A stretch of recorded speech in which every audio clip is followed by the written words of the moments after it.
ছেলেটার যখন বছর 8 বয়স, স্কুলের এক বন্ধু তাকে মজা করে ঠেলে ফেলে দিয়েছিল বেঞ্চ থেকে। পা উল্টে মেঝেতে চিত হয়ে পড়েছিল ছেলেটা। অনেক বন্ধু তার এই পড়ে যাওয়াটা বেশ মজা হয়েছে ভেবে হা হা করে হেসে উঠেছিল। ছেলেটার মাথাটা সজোরে পিছনের বেঞ্চে লেগে ফুলে গেলেও ফেটে যায়নি। ছেলেটার মা সবসময় বলতো, ছেলেদের অল্প ব্যথা সহ্য করতে শিখতে হয়, অত কাঁদতে নেই বাবু। তাই সেদিন তার লাগাটা ঠিক অল্প না বেশি সেটা বুঝতে না পেরে ছেলেটি উঠে দাঁড়িয়ে হেসেছিল অন্য সবার সাথে, মাথার পিছনের ফুলে ওঠা ব্যথার উপরে হাত বুলাতে বুলাতে।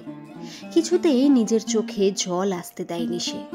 ছেলেটার যখন বছর 18 বয়স, এই বয়সে ছেলে মেয়েদের মনে পৃথিবীর মধ্যে সব থেকে প্রিয় আর কাছের জন বলতে তখন বন্ধুরাই হয়।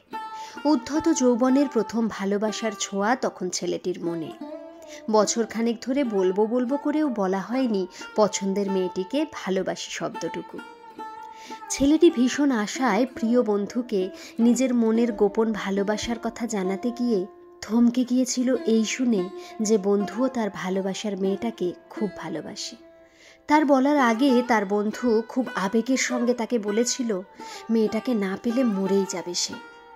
কিংকর্তব্য বিমূঢ় হয়ে শেষ পর্যন্ত সেদিন ছেলেটা তার সুপ্ত প্রেম মনের মধ্যে চেপে তার প্রথম ভালোবাসাকে বন্ধুত্বের জন্য বলি দিয়েছিল নির্দ্বিধায়। কিন্তু ঠোঁটের কোণে সব সময় ধরে রেখেছিল তার অম্লান হাসি। কাঁদেনি তখনও যখন ওদের সাথে তৃতীয় ব্যক্তি হিসাবে থেকে প্রতিদিন ওদের প্রেমের সাক্ষী হতে হয়েছিল। নিজের ভালোবাসা অন্যের হাতে তুলে দিয়ে মন পুড়েছিল তার প্রতি মুহূর্তে, কিন্তু চোখে জল আসতে দেয়নি সে, কারণ ছেলেদের তো কাঁদতে নেই।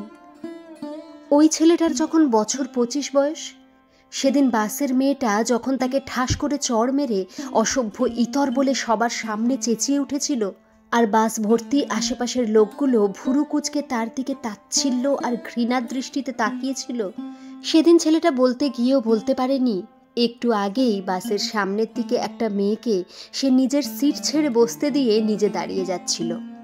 আসলে সে ওইভাবে এই মেয়েটার গায়ের ওপর পড়তে চায়নি, কিন্তু এমনভাবে বাসটা হঠাৎ ব্রেক কষল যে ও টাল সামলাতে পারেনি। উচিত ছিল, অবশ্যই উচিত ছিল নিজেকে সামলে নেওয়া, কিন্তু পারেনি সে। প্রতিবাদ করলে এখন কেউ বিশ্বাস করবে না ভেবে অসহায়ভাবে চুপ করেছিল ছেলেটি। বাসের মধ্যে কোনো একজন পুরুষ বলে উঠেছিল, এদের মতো কুলাঙ্গারদের জন্যই সব ছেলেদের নাম নষ্ট হয়। শুনে ছেলেটি ভিতরে ভিতরে কেঁপে উঠেছিল। সেই মুহূর্তে ভীষণ অপমানে চোখ জ্বালা করে উঠেছিল তার। চোয়াল শক্ত হলেও চোখে জল আসেনি তার, কিন্তু ভিতরটা গুমড়ে কেঁদেছিল অনেক দিন পর্যন্ত। ছেলেটি বিয়ের পর অফিসে বসের ধাতানি খেয়ে বিধ্বস্ত মনে বাড়ি ফিরে কাঁধের ব্যাগ রাখতে না রাখতে মায়ের অভিমান আর বউয়ের কাছে নালিশ শুনতে শুনতে দুজনের মধ্যে স্যান্ডউইচ হয়ে যখন মাকে সাপোর্ট করলে বউয়ের মুখে শুনতে হয়, মায়ের কোলের ছেলে আজ থেকে মায়ের কাছেই থাকো, আর বউকে সাপোর্ট করলে যখন মায়ের কাছে শুনতে হয়, এত কষ্টে ছেলে মানুষ করেছি এই দিন দেখব বলে দিন দিন স্ত্রৈণ হচ্ছে, তখন প্রচণ্ড কষ্টে আর বিরক্তিতে প্রতিদিনের নিরুপায় মানুষটা ব্যালকনিতে বসে বুকের ভিতরে কাউকে খুশি করতে না পারার এক অপদার্থ মানুষের অস্তিত্ব অনুভব করে চিৎকার করে কাঁদতে চায়। কাঁদতে পারলে হয়তো হালকা হতে পারত, কিন্তু পুরুষ মানুষ তো, অতএব ভিতরে ভিতরে পুড়তে থাকে সে প্রতিদিন। ছেলেটি যখন মধ্যবয়স্ক, মেয়ের বাবা, মেয়ের বিয়ের পরের দিন বিদায় বেলায় মেয়ে আর মেয়ের মায়ের কান্না সামলেছেন শুকনো চোখে। কিন্তু কেউ জানে না মেয়ের বিয়ের কথাবার্তা শুরু হওয়া থেকে বিয়ের দিন যত কাছে এসেছে, ভিতরে ভিতরে তিনি কতটা অসহায়ভাবে অস্থির হয়েছেন আদরের মেয়েকে অন্যের ঘরে পাঠানোর কষ্টে। কিন্তু তিনি তো মেয়ের বাবা, তাই ভিতরে ভিতরে নিরুপায় বাবা সবার সামনে রাশভারী ভাব দেখিয়ে চাপা দিয়েছেন নিজের অব্যক্ত কান্নাকে। সবাইকে সামলাতে গিয়ে অভ্যেসের বশে বারবার গলার কাছে জমে থাকা বাষ্পকে ঠেলে দিয়েছেন নিজের ভিতরে।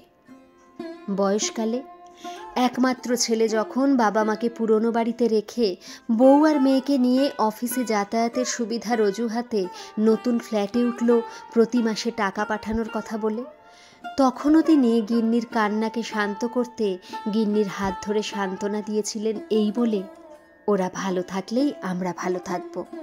সেদিন চলে যাবার পথে ছোট্ট নাতনি তুতুল যখন কাঁদতে কাঁদতে বারবার পিছন ফিরে তাকাচ্ছিল, তখন তার যাওয়ার পথের দিকে তাকিয়েছিলেন তিনি শূন্য চোখে। কিন্তু মনের ভিতরের উথাল পাথাল কষ্টটাকে ছেলে বৌমার উপরে এক প্রচণ্ড অভিমানে আটকে রেখেছিলেন, প্রকাশ করেননি সেদিনও। আর কান্না, সে অভ্যেস পুরুষ মানুষদের কোনো কালেই তৈরি হয় না যে। নিজের মৃত্যুশয্যায় পাশে বসে থাকা স্ত্রীর হাত নিজের মুঠোর মধ্যে নিয়ে যতক্ষণ জ্ঞান ছিল ভেবে গেছেন, আমি চলে গেলে ওর কি হবে।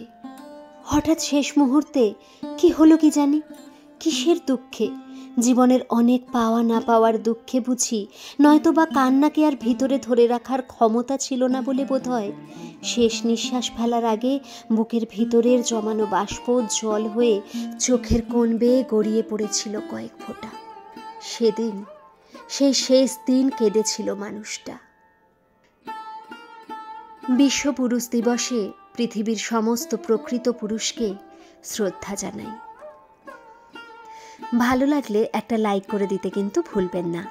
আর এই চ্যানেলে যারা নতুন, তারা প্রতিদিন নতুন নতুন গল্পের স্বাদ পেতে হলে চ্যানেলটিকে অবশ্যই সাবস্ক্রাইব করুন। ধন্যবাদ।